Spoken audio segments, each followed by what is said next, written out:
होता है, इंसान चाहिए इस धरती पर, वरना अभी तक तो हमें वही लोग मिले हैं कि रिश्वत ले लो और बच्चे को मारना मत। मान्यवर, मैं आपसे निवेदन कर रहा हूं, ये होती है बच्चों की परवरिश, ध्यान रखिए। एक बात बताइए, जब दिल्ली में दामनी कांड होता है, लड़के एक लड़की की इज्जत को तार तार कर देते हैं, जब बस में उसके साथ दुष्कर्म होता है तो सारे हिंदुस्तान के लोगों ने हड़ताल की, सारे युवा लाल इंडिया गेट पर खड़े हो गए मोमबत्ती लेकर। क्या फर्क पड़ा उससे? आज भी हमारी बेटियां सुरक्षित नहीं है मेरे भाई। आज ये हालात है हमारी गलत परवरिश के कारण। आज स्कूल कॉलेज तो छोड़ो, आज बेटी जवान हो जाए ना और घर में अकेली रहे तो बाप को उसके अकेले रहने पर भी विश्वास नहीं हुआ करता है। ये हालात बन गए हैं। अब गैर तो छोड़ो, घर के नौकरों पर भी विश्वास नहीं हुआ करता है।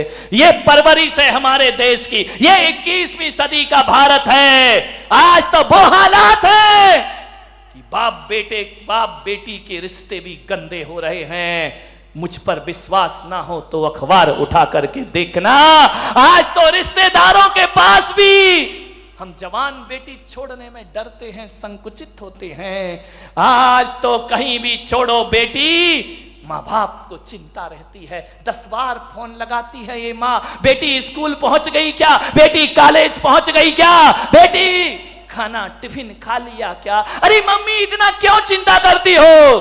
हकीकत में ना वो खाना पूछती है ना वो रोटी पूछती है, वो तो ये पूछना चाहती है, बेटी तू महफूज है कि नहीं, तू सुरक्षित है या नहीं है, विचार करिए। पीहर भी छोड़कर जाओ बेटी को यहां पर तो सारी रस्तों में 10 फोन लगाना पड़ते हैं लड़की के प्रति। मान्यवर, ये हालात बन गए इस देश के। कोई रिश्ता पवित्र नहीं रह गया है, हर जगह रिश्ते खराब हैं। दामनी जैसे कांड हो रहे इस देश में, मालूम है पूरा देश खड़ा हो गया था, कैंडल मार्च किया गया था, पूरे देश में विरोध हुआ, कुछ नहीं हुआ। अदालत में गए वो लड़के जिसने कांड किया था, नाबालिग कह के उसे छोड़ दिया गया। ध्यान, क्या हुआ? एक माँ बाप की तो बेटी दुनिया से चली गई ना। कैसी दरिंदगी से पेश आए थे वो लड़के।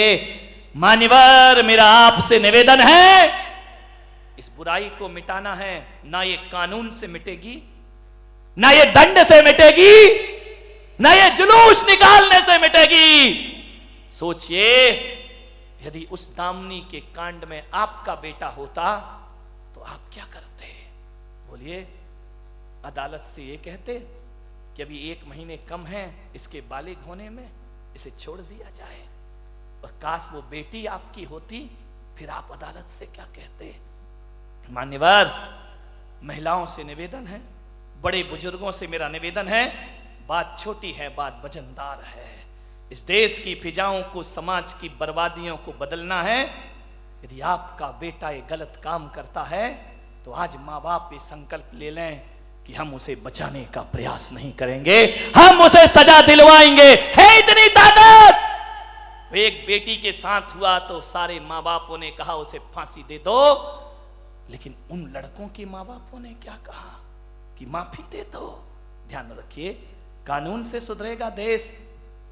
मैं तो पुलक सागर कहता हूं, मुझसे एक पत्रकार ने पूछा कि क्या होना चाहिए था, तो मैंने कहा कानून भले ही माफ कर देता, लेकिन इज्जतदार माँ बाप होते तो अपने बेटे को घर से घसीट के लाते और चौराहे पर खड़ा करके कहते कि इसने ऐसा काम किया है, तो हम पुत्र का मोह छोड़ते हैं और एक बेटी की इज्जत में अपने पुत्र को बलिदान कर देते हैं। ध्यान, इतनी हिम्मत है आपकी?